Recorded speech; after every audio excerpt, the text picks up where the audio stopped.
ಅಭಿಮನ್ಯು ಅವನು ಬರೀ ಒಂದು ದಸರಾ ಆನೆ ಅಲ್ಲ, ಅವನು ಎರಡು ಬೇರೆ ಬೇರೆ ಪ್ರಪಂಚಗಳ ನಡುವಿನ ಒಂದು ಸೇತುವೆ ಇದ್ದ ಹಾಗೆ.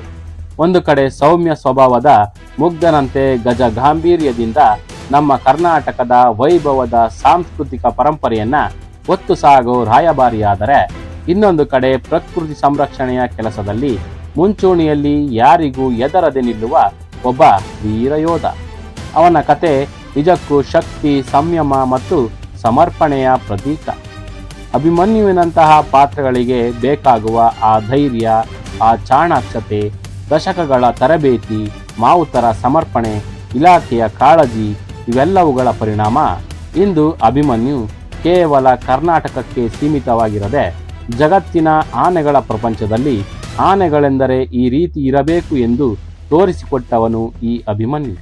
ಇಲ್ಲಿ ಅಭಿಮನ್ಯುವಿನ ಜೊತೆಗೆ ಆತನೊಬ್ಬನನ್ನ ನೆನೆಯಲೇಬೇಕು. ಅವನೊಬ್ಬನಿದ್ದರೆ ಅರಣ್ಯ ಇಲಾಖೆಗೆ 10 ಆನೆಗಳಷ್ಟು ಬಲ. ಅವನೊಬ್ಬ ಬಂದು ನಿಂತರೆ ಪುಂಡಾನೆಗಳ ಅಟ್ಟಹಾಸವೆಲ್ಲ ತಣ್ಣಗಾಗಿ ಬಿಡುತ್ತಿತ್ತು. ಅವನೊಬ್ಬನಿದ್ದರೆ ಎಂಥ ಕೆರಳಿದ ವ್ಯಾಘ್ರನಿದ್ದರೂ ಹತ್ತಿರ ಬರುವುದಕ್ಕೆ ಹೆದರುತ್ತಿತ್ತು. ಅವನು ಅರಣ್ಯ ಇಲಾಖೆಯ ಸಿಬ್ಬಂದಿಯ ಪಾಲಿಗೆ ಅಭಯದ ಹಾಗೆ ಇದ್ದ. ಅವನ ಹೆಸರಿಗೆ ಅಂಥದ್ದೊಂದು ಶಕ್ತಿ ಇತ್ತು. ದೈತ್ಯ ದೇಹ, ಭೀಮಾಕಾರ, ಅವನನ್ನು ನೋಡುವುದೇ ಒಂದು ಭಾಗ್ಯವಾಗಿತ್ತು. ಅವನ ಗಜ ಗಾಂಭೀರ್ಯದ ಹೆಜ್ಜೆ, ಅದನ್ನು ಕಣ್ತುಂಬಿಕೊಳ್ಳಲು ನಿಲ್ಲುತ್ತಿದ್ದ ಲಕ್ಷಾಂತರ ಜನ. ಒಂದು ಕಾಲದಲ್ಲಿ ಅವನು ಪುಂಡನಾಗಿದ್ದ, ಆನಂತರ ಅಂತಕ ಎಂಬ ಕುಖ್ಯಾತಿಯನ್ನು ಪಡೆದ. ಅದಾದ ಮೇಲೆ ಸತತವಾಗಿ 8 ಬಾರಿ ಅಂಬಾರಿ ಹೊತ್ತ ಅವನನ್ನ ಕರುನಾಡು ಎಂದಿಗೂ ಮರೆತಿಲ್ಲ. ಅವನು ಬಲರಾಮನಷ್ಟು ಸೌಮ್ಯದವನಲ್ಲ, ಆದರೆ ದ್ರೋಣನಷ್ಟೇ ಗಾಂಭೀರ್ಯವನ್ನ ಹೊಂದಿದ್ದ. ಅವನೇ ಅರ್ಜುನ. ಅರ್ಜುನನ ಪ್ರಸ್ತಾಪವಿಲ್ಲದೆ ಅಭಿಮನ್ಯುವಿಲ್ಲ, ಅಭಿಮನ್ಯುವಿನ ಪ್ರಸ್ತಾಪವಿಲ್ಲದೆ ಅರ್ಜುನನಿಲ್ಲ. ಹಾಗೆ ಬದುಕಿದವರು ಅವರಿಬ್ಬರು.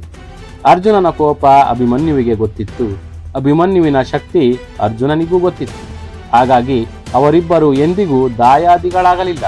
ಬದಲಾಗಿ ದಿಗ್ಗಜರಂತೆ ನಮ್ಮ ಸಾಂಸ್ಕೃತಿಕ ಪರಂಪರೆಯನ್ನ ಒತ್ತು ತಿರುಗಿದ ರಾಯಭಾರಿಗಳಾದರು. ಪ್ರಕೃತಿ ಸಂರಕ್ಷಣೆಯ ಕೆಲಸದಲ್ಲಿ ಮುಂಚೂಣಿಯಲ್ಲಿ ನಿಲ್ಲುತ್ತಿದ್ದ ಯೋಧರಾದರು. ಅದೆಷ್ಟೋ ಸಲಗಗಳ ಮದವನ್ನ ಅಡಗಿಸಿದ ಕೀರ್ತಿ ಇವರಿಬ್ಬರದ್ದು. ಸದ್ಯ ನಮ್ಮ ಸಾಕಾನೆಗಳ ಪೈಕಿ ಯಾವ ಆನೆಗಳಿಗೂ ಇವರಿಬ್ಬರ ಮುಂದೆ ನಿಲ್ಲುವ ಧೈರ್ಯ ಇಲ್ಲದಿರುವುದು ಇವರ ಪರಾಕ್ರಮಕ್ಕೆ ಹಿಡಿದ ಕೈಗನ್ನಡಿ. ಇಂದು ಅರ್ಜುನ ನೆನಪು ಮಾತ್ರ, ಅವನ ಹೆಸರು ಎಂದಿಗೂ ನಿರಂತರ. ಅವನು ಚಿರಂಜೀವಿ ಅರ್ಜುನ. ಈ ಬಾರಿಯ ದಸರಾ ಅರ್ಜುನನ ಹೆಸರಿನೊಂದಿಗೆ ನಡೆಯುತ್ತಿರುವುದು ಅವನ ಸಾಧನೆಗೆ ಸಂದ ಗೌರವ.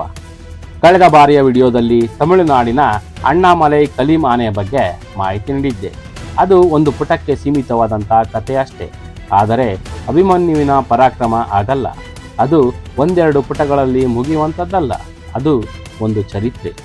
ಇನ್ನು ಮುಂದೆ ಅಭಿಮನ್ಯುವಿನ ಪರಾಕ್ರಮಗಳ ಸರಣಿಯನ್ನು ವಿಮರ್ಶಾತ್ಮಕವಾಗಿ ನಿಮ್ಮ ಮುಂದೆ ತರಲಿದ್ದೇನೆ. ದಯವಿಟ್ಟು ನಮ್ಮ ವಾಹಿನಿಯನ್ನು ಬೆಂಬಲಿಸಿ, ನಮ್ಮನ್ನು ಪ್ರೋತ್ಸಾಹಿಸಿ. ಈ ವಿಡಿಯೋ ನೋಡಿದ್ದಕ್ಕಾಗಿ ಧನ್ಯವಾದಗಳು. ಜೈ ಶ್ರೀರಾಮ್.